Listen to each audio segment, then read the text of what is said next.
Hello foodies, welcome back to my channel Sree Skills.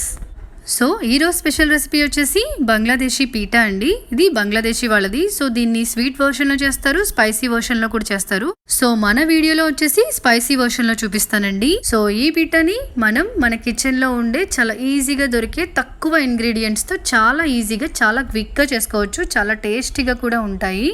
So ఇంకా ఆలస్యం చేయకుండా ప్రిపరేషన్లోకి వెళ్ళిపోదామా? సో ముందుగా ఒక మిక్సింగ్ బౌల్ తీసుకొని అందులోకి 1 కప్పు వరకు బియ్యం పిండి, 1 కప్పు గోధుమ పిండిని వేసుకోవాలి. తరువాత ఇందులోకి 1/2 టీ స్పూన్ జీలకర్ర పొడి, తగినంత సాల్ట్ కూడా వేసుకొని 3/4 టీ స్పూన్ బేకింగ్ పౌడర్ వేసుకొని వీటన్నిటిని కలిసిపోయేలాగా బాగా మిక్స్ చేసుకోవాలి. అలాగే 1 టీ స్పూన్ దాకా ఫ్రెష్గా పట్టుకున్న అల్లం వెల్లుల్లి పేస్ట్, ఇంకా సన్నగా తరిగిన ఒక చిన్న ఉల్లిపాయ, 5-6 వరకు పచ్చిమిర్చి తరుగు, సన్నగా తరిగిన కొత్తిమీర, కరివేపాకు కూడా వేసుకొని బాగా ఒకసారి మిక్స్ చేసుకోవాలి.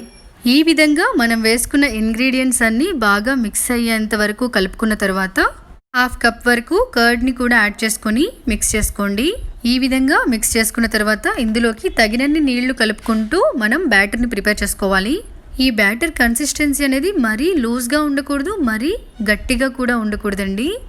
మెయిన్గా ఈ పిండి అనేది కొంచెం గట్టిగానే ఉండాలండి. లూజ్గా ఉంటే పిండి అనేది ఆయిల్ని ఎక్కువ పీల్చుకునే అవకాశం ఉందన్నమాట. సో మనం గరిటెలోంచి బ్యాటర్ని డ్రాప్ చేస్తున్నప్పుడు కన్సిస్టెన్సీ ఈ విధంగా వచ్చేలాగా ఉండాలన్నమాట. సో ఈ విధంగా బ్యాటర్ని ప్రిపేర్ చేసుకున్న తర్వాత ఈ విధంగా గరిటెతో 2 to 3 మినిట్స్ బాగా మిక్స్ చేసుకోవాలన్నమాట. అప్పుడే మనకి పఫీగా అండ్ ఫ్లఫీగా కూడా వస్తాయి. సో ఈ విధంగా బ్యాటర్ని ప్రిపేర్ చేసుకున్న తర్వాత మూత పెట్టేసి 10 నిమిషాల పాటు పక్కనే ఉంచి నానబెట్టుకుందామండి. ఈ విధంగా 10 నిమిషాల తర్వాత మూత తీసి ఒకసారి పిండిని బాగా మిక్స్ చేసుకోండి. సో ఇప్పుడు ఆయిల్ని హీట్ ఎక్కే వరకు హై హీట్లో ఉంచుకొని తర్వాత మీడియంలోకి చేంజ్ చేసుకోండి. ఒక గరిటెతో బ్యాటర్ని తీసుకొని ఆ బ్యాటర్ని ఇలా ఆయిల్లోకి డ్రాప్ చేసుకొని కొద్దిసేపు ఫ్రై చేసుకోండి. ఈ విధంగా గరిటెతో బ్యాటర్ని వేసుకొని 1 నిమిషం పాటు మీడియం ఫ్లేమ్లో ఫ్రై చేసుకోండి. ఇప్పుడు ఇవి కొంచెం ఆయిల్ పైకి తేలుతాయన్నమాట. అప్పుడు మనం వీటన్నిటిని ఫ్లిప్ చేసుకోవాలి.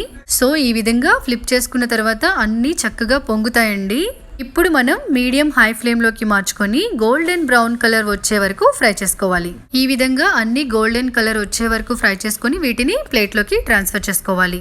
ఇదే విధంగా మిగిలిన బ్యాటర్తో కూడా ఇలా ఫ్రై చేసుకోవాలి. అలాగే ఫ్రై చేసుకునేటప్పుడు అన్ని ఒకేసారి వేసి ఫ్రై చేసుకోకండి. మనం ఫ్రై చేసుకునే కడాయికి ఎన్ని సరిపోతే అన్నే వేసుకోండి, లేదంటే హీట్ అనేది సరిపోదన్నమాట.